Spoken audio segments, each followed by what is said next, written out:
In this video, I'll explain what makes the Nurburgring this weird and wonderful racetrack in Germany. Such an important and unique auto racing venue, and why you need to check it out sooner rather than later. I'll even invite you along to join me on a lap around the track in one of the ring taxis to give you a taste of what to expect.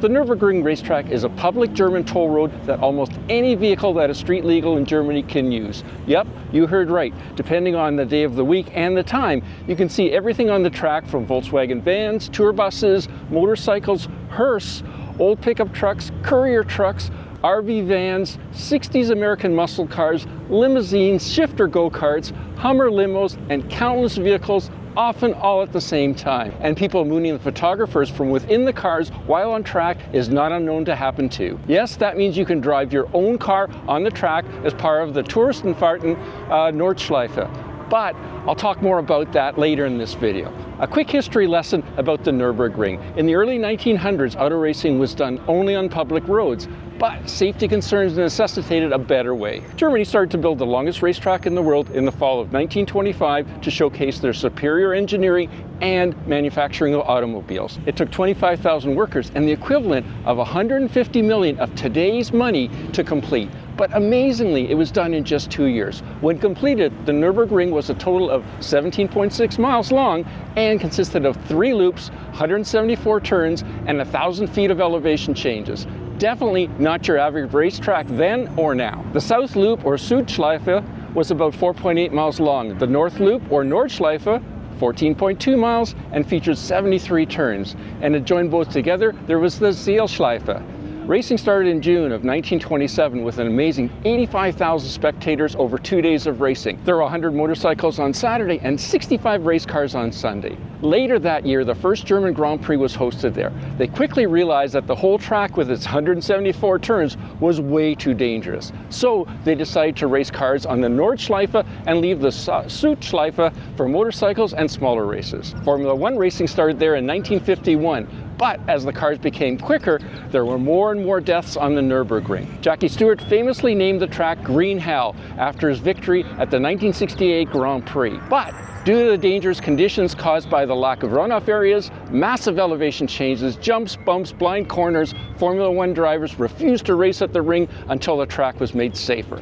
So they added more corners, smoothed out some of the bumps, and installed safety barriers. But after Niki Lauda's fiery crash at the Nürburgring in 1976, Formula One racing stopped at the ring. A new, smaller, safer track for Formula One was built in 1984, which was a much safer 2.8-mile, 12-turn track called the GP Strecke. Despite numerous racing series hosted at the Nürburgring, financial difficulties due to limited revenue have plagued the track for the last 40 years or so. Although I might add the Nürburgring is not unique in that regard. Many racetracks have similar concerns. Manufacturers like BMW, Porsche, and even Cadillac and Hyundai now use the track for testing and development of their highest performance vehicles. Their lap speed on the Nordschleife often is the standard for comparison as new models are introduced and new lap records established as the perfect yardstick to compare new high-performance cars.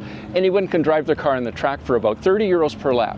But beware, because if something goes terribly wrong and you ball it up while on track, you are liable for not only the damage to your car, but towing, ambulance, and lost track time fees will be charged to you. Want to rent a car at the track to drive instead? Sure, you can always rent one of their cars that have been especially prepared with roll cages and sticky tires to drive on the track with a very expensive insurance package to protect you and what remains of your wallet. Or you can do what we did and go in one of the ring taxis and have a pro take you around for a phenomenal drive. Right, off we go down towards Tiergarten crossing Bescheid Bridge into the bottom of Tiergarten towards Rhine chicane. Then wir Rhine chicane ahead. Passing the historic midway towards Hansenbach sector. Very technical part of the track ahead. Sabine, Schmitz corner, the entry of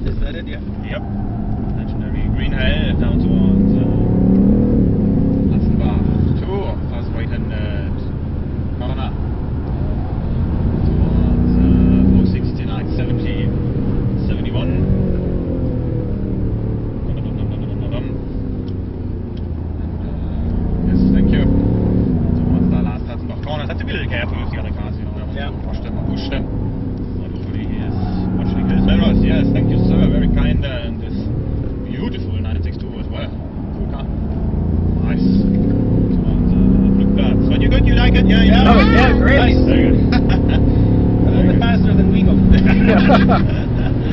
top of Pilberer Höhe, double apex corner, and from here we're entering a very fast part of the track. Have to be a little careful here if he watches his mirrors. Yes, he does. Nice, thank you, sir.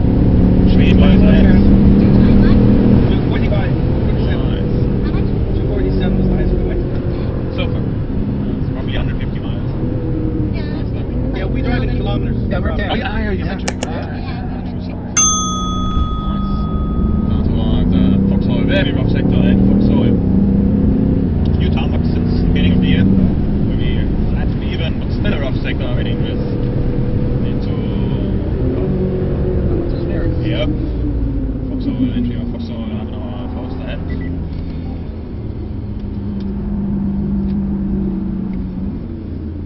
To be a little careful, you know, we don't want to rush these guys. Hopefully now, yes.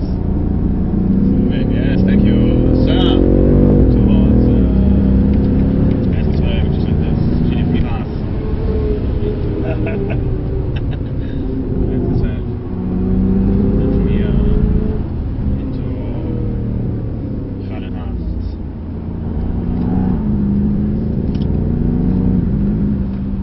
Kallenhaft corner, another very technical part of the track.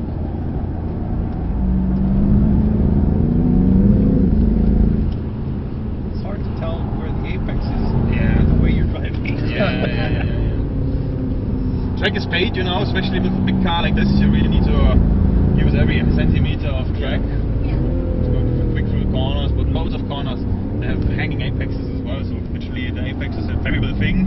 There's some corners, and depending how you get into the corner, it depends on the way where you get out of the corner, and there are different lines which are basically the same pace, but just a little slower at the entry or a little faster at the exit, and the other way around, you know, so this track is all about experience and how to place your car in the right position, yeah.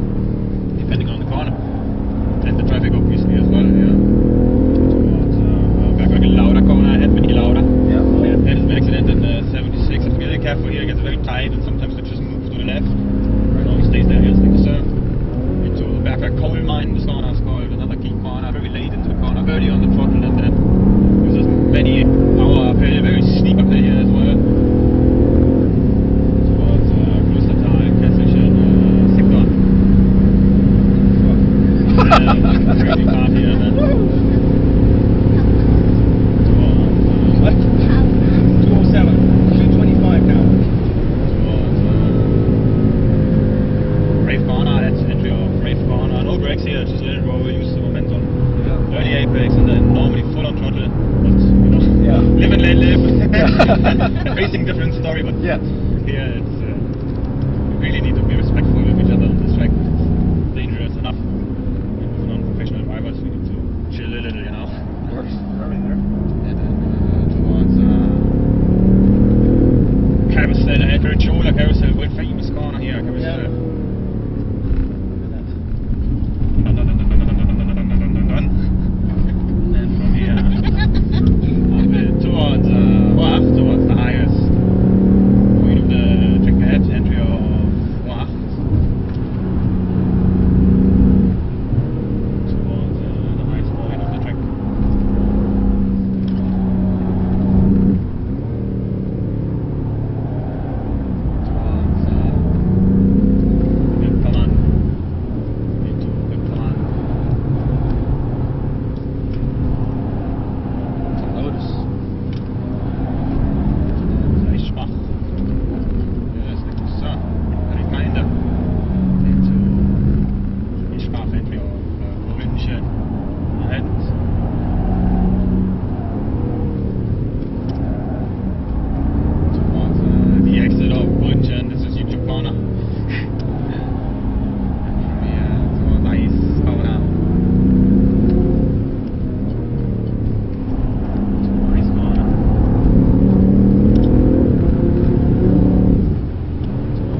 yeah, like Grave Corner, just the other way around. And now, any second, back at the Nurburgring here. Now you can do pictures and whatever you prefer and you want at the long straight.